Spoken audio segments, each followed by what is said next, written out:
Halo guys, apa kabar nih kalian semua? Pada kesempatan ini Mimin akan membahas alur cerita Battle Through the Heavens Season 5 episode 114-116. Di mana pada episode sebelumnya Xiaoyan menggunakan 3 transformasi misterius api surgawi untuk menghadapi pelindung Wu dari Aula Jiwa. Pelindung Wu adalah orang yang dahulu menangkap Yao Chen. Dukung channel ini hingga 10.000 subscribe lah. Jangan lupa like, komen dan share biar makin banyak yang nonton. Kalau rame Mimin kan lebih semangat lagi bikin konten. Apakah kalian sudah tidak sabar melanjutkan alur Abang Xiaoyan?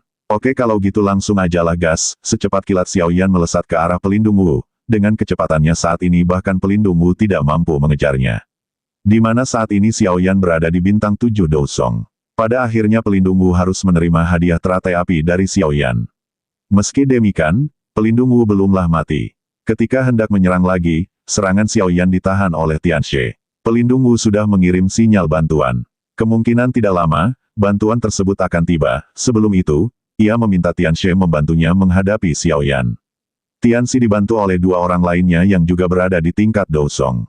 Beraninya main keroyokan di lembah sungai es. Hanya 3 orang ini saja tidak membuat Xiaoyan takut. Segera Xiaoyan membentuk segel mengurung mereka bertiga. Ketiga orang tersebut sempat membuat formasi pelindung namun formasi itu tidak mampu menahan panasnya api Xiaoyan. Lantas mereka menggabungkan kekuatan membentuk busur es. Xiaoyan susah payah menahan serangan tersebut, setelah meledaknya kedua kekuatan dari dua belah pihak. Xiaoyan bergerak secepat kilat memberikan hadiah teratai api kepada Tianxie dan 2 lainnya. Alhasil mereka bertiga jatuh tanpa perlawanan. Selanjutnya, dengan kekuatan yang tersisa Xiaoyan menangkap pelindung Wu. Beberapa saat kemudian bala bantuan dari Aula Jiwa telah tiba, mereka datang melalui celah ruang. Terdapat Dou Zun di antara mereka yang bernama King Hai. Segera Xiaoyan memasukkan pelindung Wu ke dalam penyimpanan karena King Hai hendak mendekat. Tian Huo yang ingin menolongnya dihadang oleh Tian Xuangxi. Xiaoyan berusaha sekuatnya melarikan diri tapi sayang ia berhasil tertangkap. Dalam keadaan kritis seperti ini, Xiao Yixian muncul tepat waktu. Saat ini dia juga sudah berada di tingkat Dou Zun. King Hai mengingatkan agar tidak ikut campur urusan Aula Jiwa. Sayangnya Xiao Yixian tidak peduli. Bawahan King Hai hendak menangkap Xiaoyan tapi dihentikan oleh Xiao Yixian menggunakan kekuatan racunnya yang membuat beberapa dari mereka kehilangan nyawa. Kemudian Xiao Yixian menyerang King Hai dan berhasil mendaratkan pukulan. Karena Xiaoyan sedang terluka, pihak Xiaoyan memutuskan pergi dari sini. Sayangnya rencananya gagal, walaupun telah berhasil membuka sedikit penghalang. Ketua lembah sungai es muncul tepat di lubang yang telah dibuat oleh Tian Huo. Xiao Yixian menyerang dengan racun, tapi tidak dihindari oleh ketua lembah. Setelahnya baru diketahui jika ketua lembah juga memiliki tubuh racun. Namun berbeda dengan Xiao Yixian yang mempunyai tubuh racun sejak lahir. Milik ketua lembah sungai es adalah tubuh racun yang dia dapatkan. Semacam tubuh racun buatanlah. Maka dari itu tubuh racunnya kurang sempurna, membutuhkan seseorang seperti Xiao Yixian untuk membuatnya sempurna. Kekuatan ketua lembah sungai es diperkirakan tidak lebih lemah dari ketua lembah api berkobar Tangsen. Bahkan Tian Huo dan Xiao Yixian tidak mampu berbuat banyak di hadapannya. Lagi-lagi di saat kritis seperti ini Xiaoyan mendapatkan bala bantuan. Bala bantuan yang dimaksud ialah Gu Sun Er, kekasih masa kecilnya. Melihat 2 Dou Zun di samping Sun Er, Bing He alias ketua lembah sungai es berubah pikiran. Ia meminta Aula Jiwa menangkap Xiaoyan sendiri. Tapi tubuh racun, ia masih belum bisa merelakannya. Sun Er menegaskan bahwa mereka semua tidak bisa membawa pergi siapapun dari sini. Kedua tetua di samping Sun Er segera menyerang, Sun Er pun juga menunjukkan kemampuannya di hadapan Xiaoyan. Dengan api surgawi miliknya, dengan mudah ia menghabisi orang Aula Jiwa di tingkat Dousong.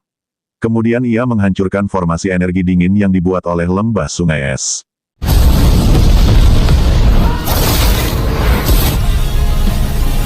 Setelah pertukaran terakhirnya, Bing He menyadari jika yang dia lawan berasal dari klan Gu. Lantas ia pun meminta maaf dan berjanji tidak akan mengganggu tubuh racun lagi di masa depan. Kemudian ia pergi dari tempat ini, King Hai yang tidak tahu dari mana Sun Er tetap bersikeras.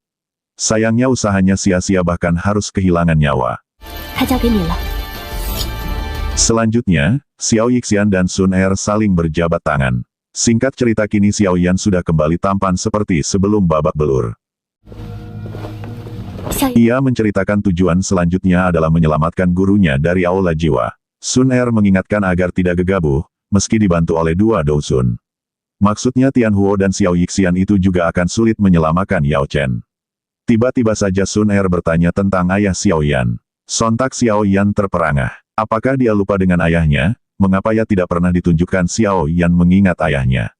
Baru di episode ini sepertinya. Di sini Sun Er akan membantu mencari keberadaan ayah Xiao Yan. Jika ada kabar, ia pasti segera menyuruh orang memberitahu Xiao Yan. Berpindah di alam Gu, Ling Kuan diperintahkan segera membawa anggotanya menuju kota Ye membawa kembali nona mereka. Pada malam hari, Sun Er berkunjung ke kamar Xiao Yan.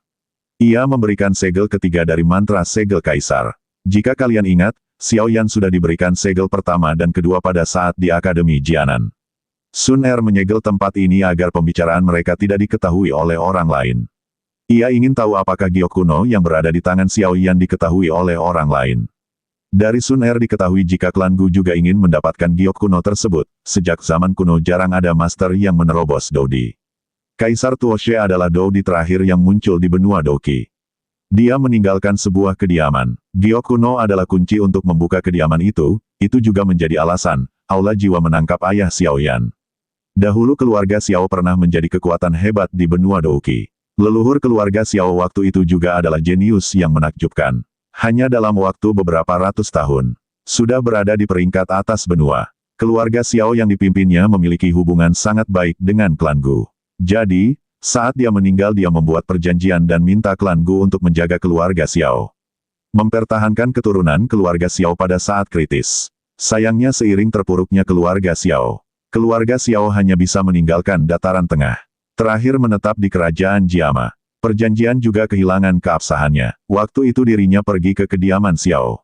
Pertama, karena ayahnya ingin dirinya memiliki masa kecil yang tenang. Kedua, karena ada beberapa orang di klan ingin dirinya mengambil kembali giok kuno keluarga Xiao. Nama leluhur Xiao adalah Xiao Xuan. Dari luar, Tetua Lin dan Tetua Yuan nampak penasaran dengan apa yang dilakukan nona mereka di dalam. Mereka pun segera pergi begitu ketahuan oleh Sun Er. Malam ini Xiao Yan berniat kembali memurnikan racun iblis dalam tubuhnya. Di luar, Xiao Yixian dan Sun Er sedang nongkrong. Sun Er meminta Xiao Yixian menjaga Xiao Yan karena dirinya akan segera pergi. Beberapa saat kemudian Ling Kuan sudah tiba di tempat ini. Sun Er menegaskan dirinya akan pulang 2 hari lagi. Namun karena perintah tetua, Ling Kuan tidak bisa menuruti keinginan Sun Er. Ia juga ingin bertemu dengan Xiao Yan. Tetua berpesan jika bertemu dengannya agar mengundangnya untuk bertemu di klan Gu. Karena adanya pelat giok di tangan Ling Kuan, Sun Er tak bisa berbuat apa-apa lagi dan setuju untuk memanggil Xiao Yan. Namun Xiao Yan sudah datang sendiri ke tempat ini, luar biasa, kekuatan Xiao Yan kembali meningkat. Kini dia berada di Douzong Bintang 4. Karena memang ada perselisihan di antara Ling Kuan dan Xiao Yan. Mereka pun bertarung. Sun Er pasang badan akan tanggung jawab jika terjadi apa-apa dengan Ling Kuan. Dengan transformasi misterius api surgawi tingkat pertama Xiao Yan dengan mudah menjatuhkan Ling Kuan. Tak terima, Ling Kuan juga menggunakan teknik rahasia untuk meningkatkan kekuatannya. Meski demikian, ia tetap babak belur dihajar Xiao Yan.